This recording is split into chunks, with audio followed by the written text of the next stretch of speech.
Hello.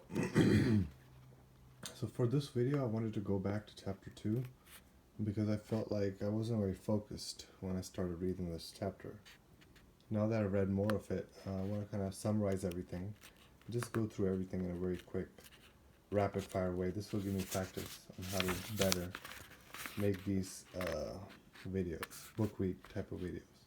So we're on chapter 2, the struggle for supremacy. Dictatorships are collapsing. Dictatorships are collapsing throughout the world,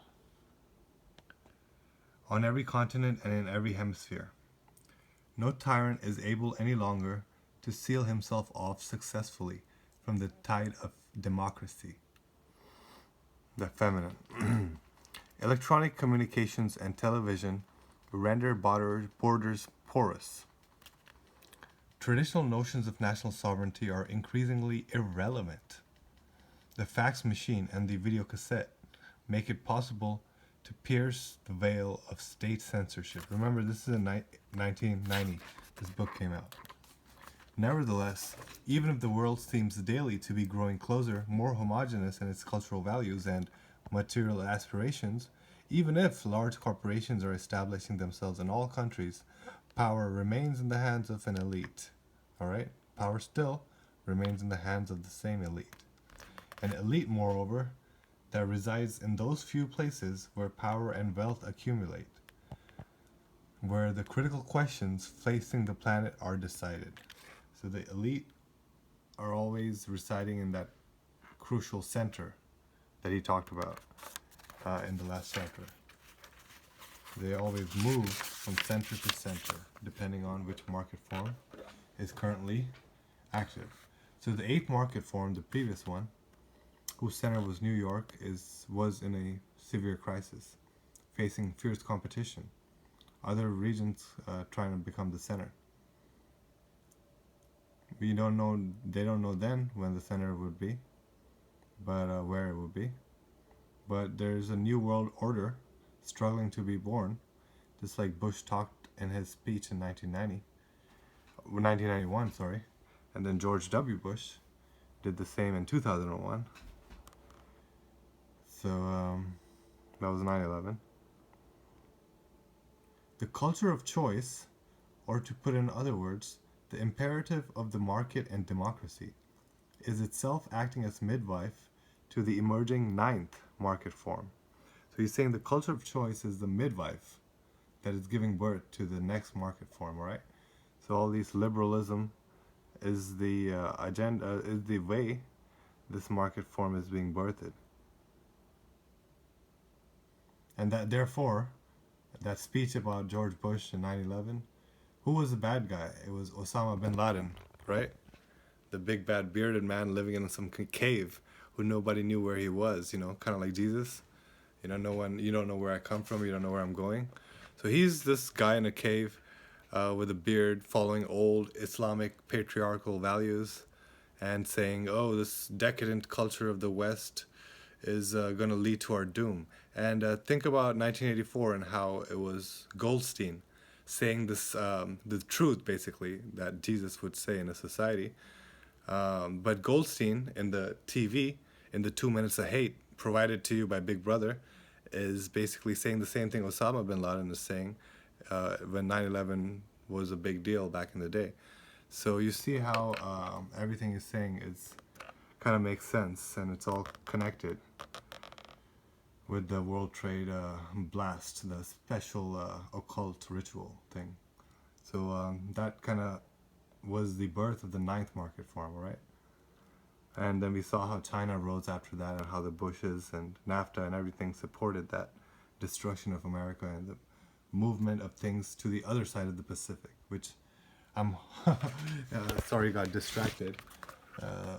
We'll just be talking about it. I quickly moved through this, but I felt that was an important point, just to give a background of what's going on in 1990 and through till today, 2020, which is clear vision, right? You see what happened in our last couple decades while we were in a fucking dazed haze, dazed and confused.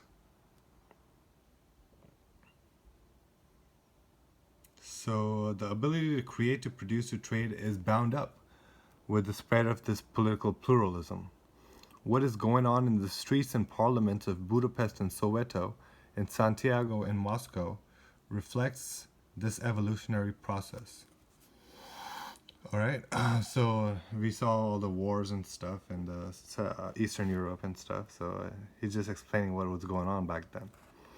This evolution will disturb present-day economic and national security arrangements, right? NAFTA and all that shit that happened in 1990s, and will alter the rules of geostrategy, right? Geography will again impose its laws on history. Now you wonder why it was so important to go in Afghanistan and Iraq. For the past half century, the world order has been organized around what might be described as a pyramid and two pillars.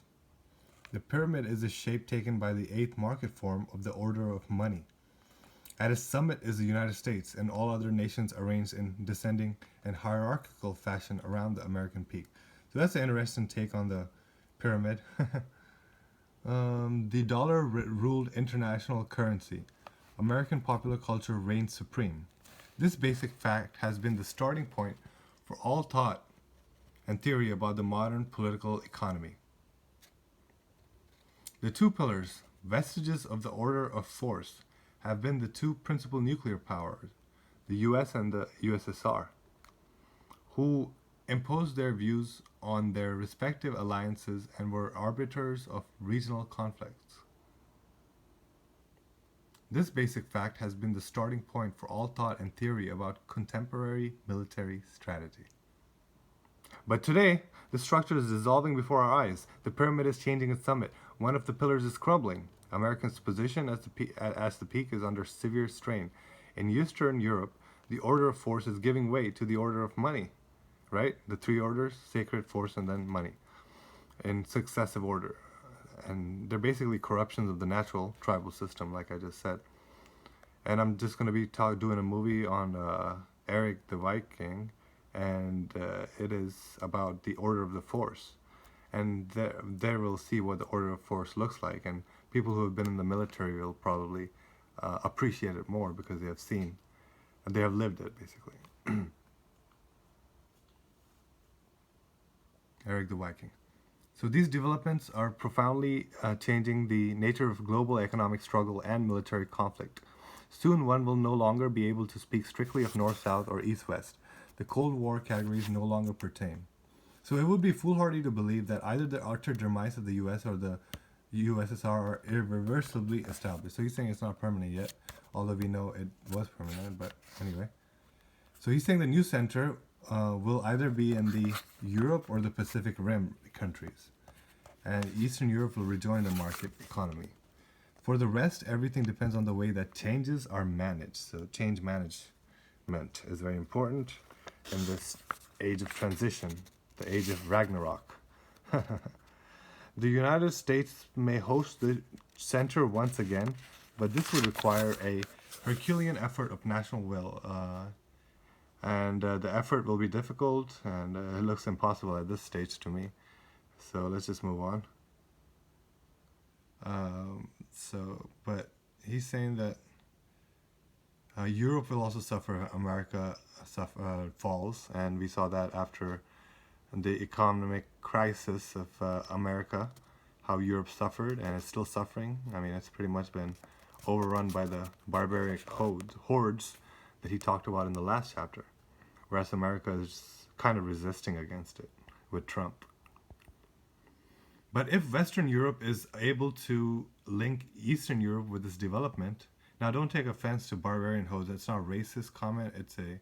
It's a historical comment.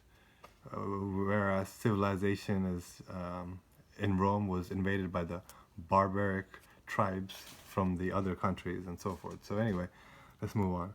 But if Western Europe is able to link, I can't even believe like I have to spend freaking time to mention this. You know, that's how bad things are. But hopefully it slows down this craziness.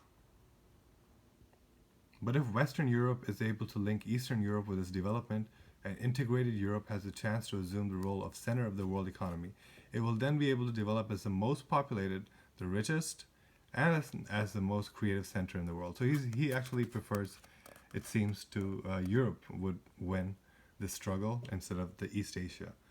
But if not, the new center will likely be Japan. For that, because America is connected to Europe. For that island nation combines the necessary conditions for attracting global monetary, industrial, and even cultural power. Japan has several advantages over America and Europe. Blah, blah, blah. You can read that. I mean, let's just see. Mass production, technology, right? Important. Then, state and industry are coherent with a common will to take, maintain, and expand market share. So the government's not trying to destroy the economy, but it's trying to build it up. And then there's the indigenous cultural tradition of self-mastery. So the people have a good culture. They're strong people. And an obsession to create consensus among those people. So they're very well versed in groupthink. So these fast changes can quickly go through quickly and allow them to win, basically. Finally, there's an enormous influence over a hinterland. So all these countries and so forth. These two emerging contenders are in a vigorous competition. Stakes are high. They'll be the dominators of the world. Neither has triumphed at this point. Trade and merchandise are growing. Interior growth is even faster than exterior growth. So Japan and European EU are moving ahead of the US and Soviet Union. Okay, so the old dogs are dying and the new dogs are rising, all right? Thus, a process of increased integration and intensified rivalry is shaping this evolution.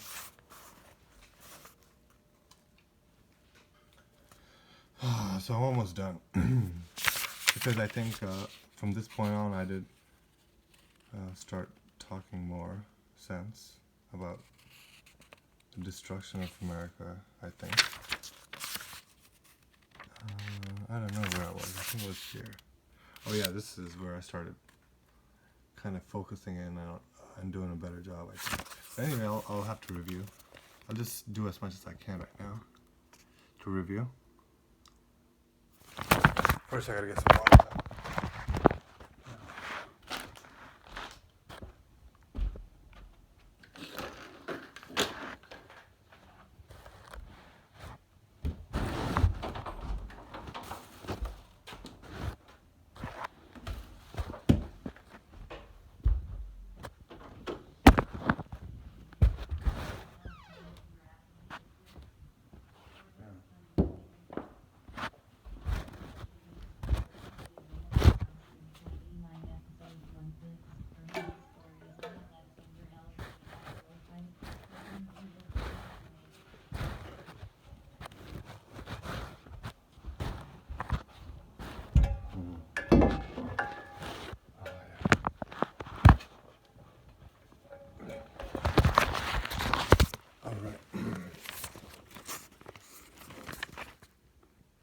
So there's a process of increased integration and intensified rivalry.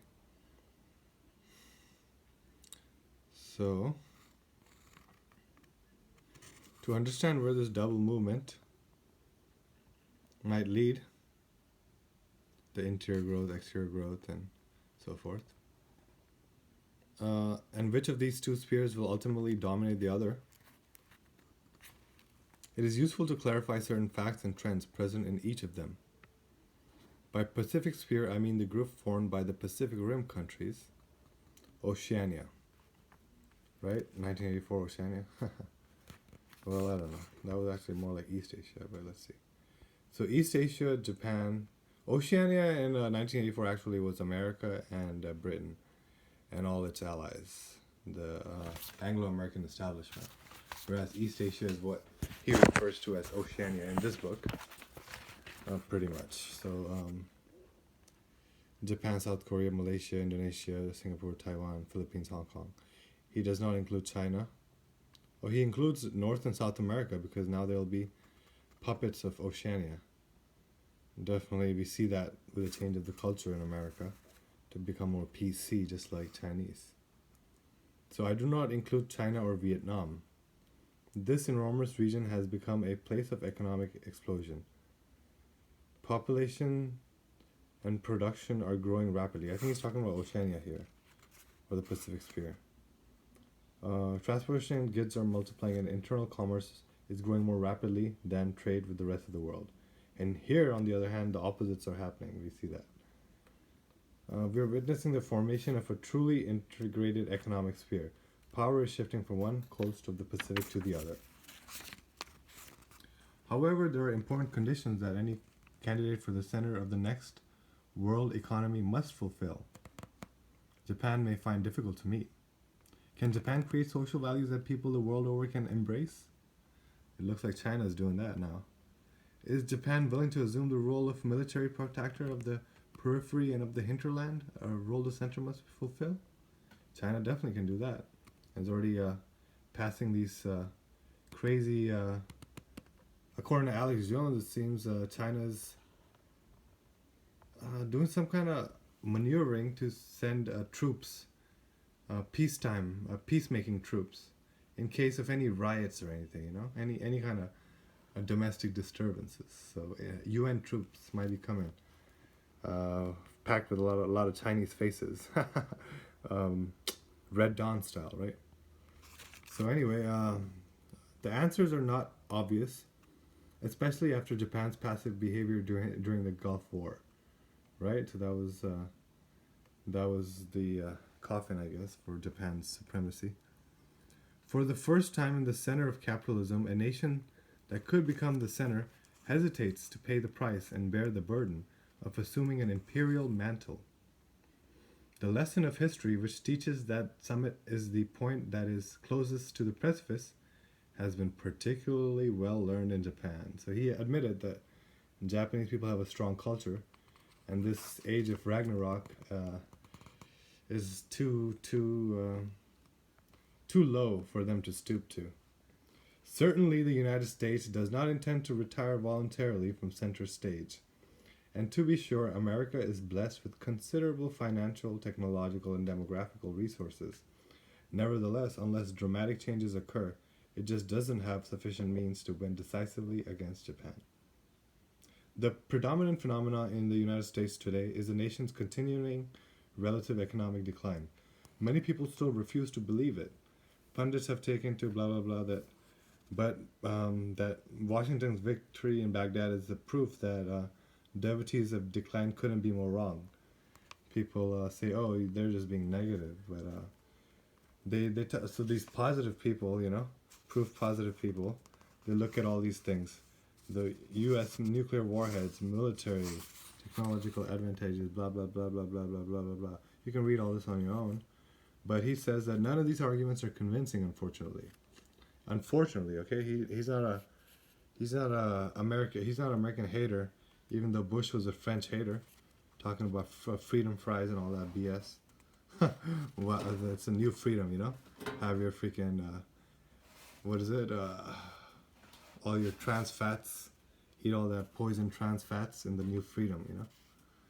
Because fat is bad, which means wealth is bad, you know. Industry is the only lasting foundation of a country's power. And it is in this sense, you know, don't tell, I ain't your mama.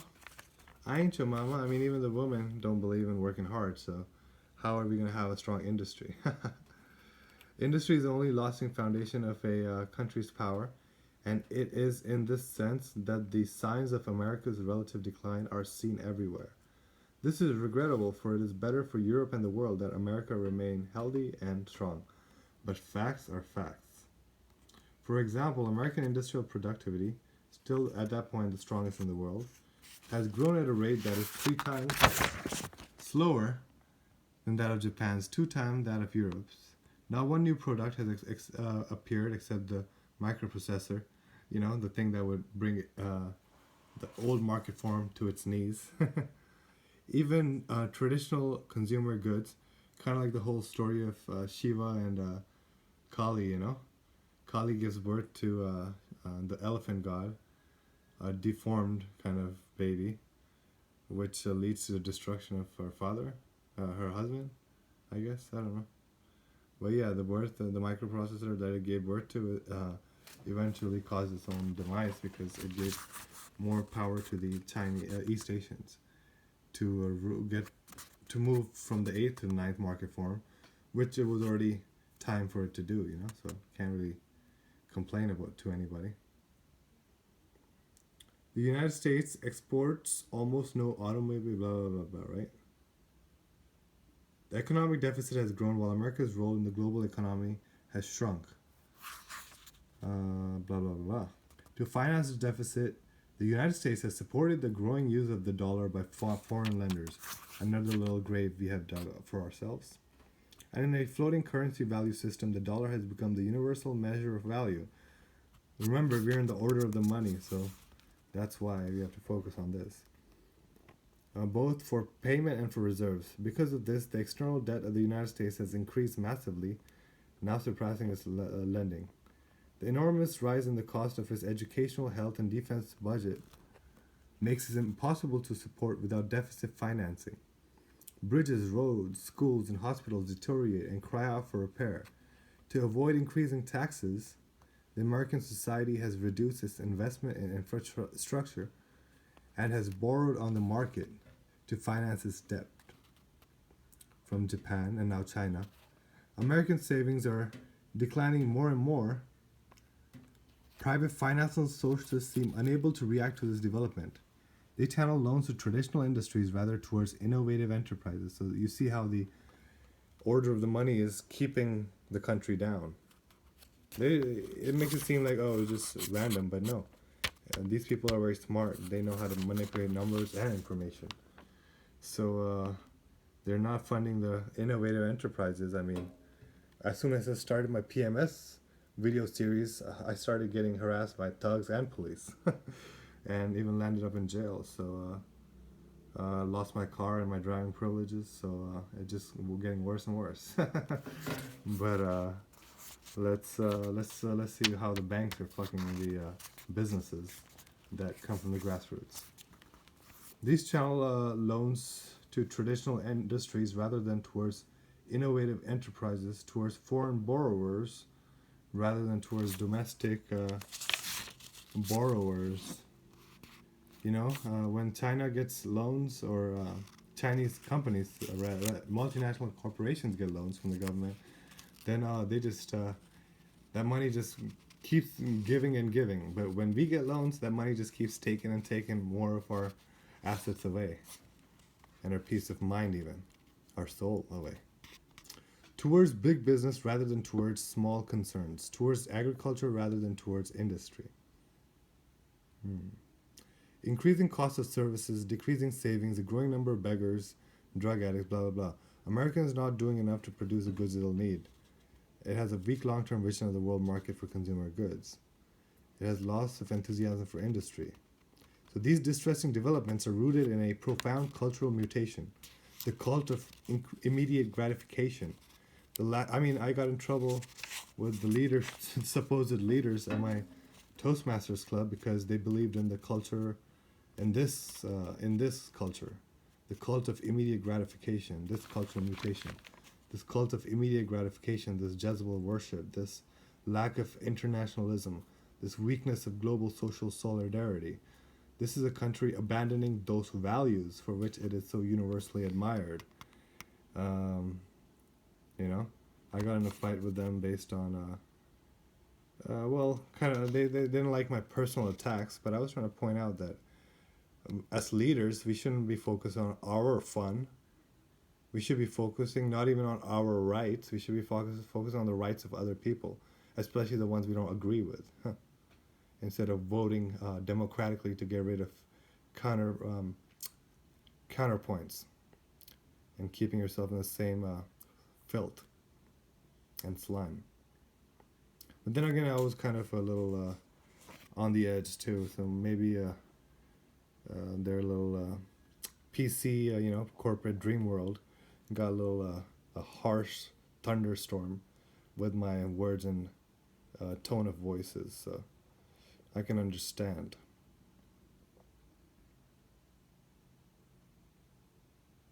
The predicament may be changed by a relaunching of an effort to invest in industry and in the infrastructure needed for an efficient market economy, a rise in savings, the arrival of new products, or a conquering commercial will.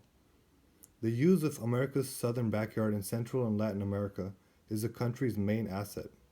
For such rejuvenation to work, however, the United States must become a Spanish speaking nation. All this is unlikely. The economic center of the United States will continue to move towards the south and towards the Pacific coast. This is due to an aspect that is completely new in the evolution underway in the United States. Its trade and commercial exchanges are not increasing as his trans-Pacific trade, so he's becoming more dependent. He's saying, instead of building ties with friends, it's building ties with future overlords that have a different philosophy, you know. And if you look at the movie I talked about, Eric the Viking, there's a beautiful scene where there's a Japanese man whipping a bunch of Caucasians who are rowing a boat. And that's pretty much what he was predicting in this, The Rise of Japan. We'll see. You'll see what I'm talking about, and if you see that movie. If it continues at the present rate, it will have doubled before the end of the century. So this trans-Pacific trade is a particularly cruel index of the relatively economic decline of the United States. This is because the movement of goods is essentially one way. The American deficit with Asia comprises nearly 2/3 of the total deficit of the United States and 1/3 of its entire trade, of which half is Japan's alone. So we're becoming enslaved, he's saying. And then he says about Japanese protectionism, and that's the fault. And some blame shifters, you know. But he's saying no, there's much more than just Japanese to blame for this. And then he says why it's happening, how Japan rose to the top. And I think I'm just gonna post this for you to read up on. I've already gone through it, I believe, in my last video. I think I went up to 48 or 50.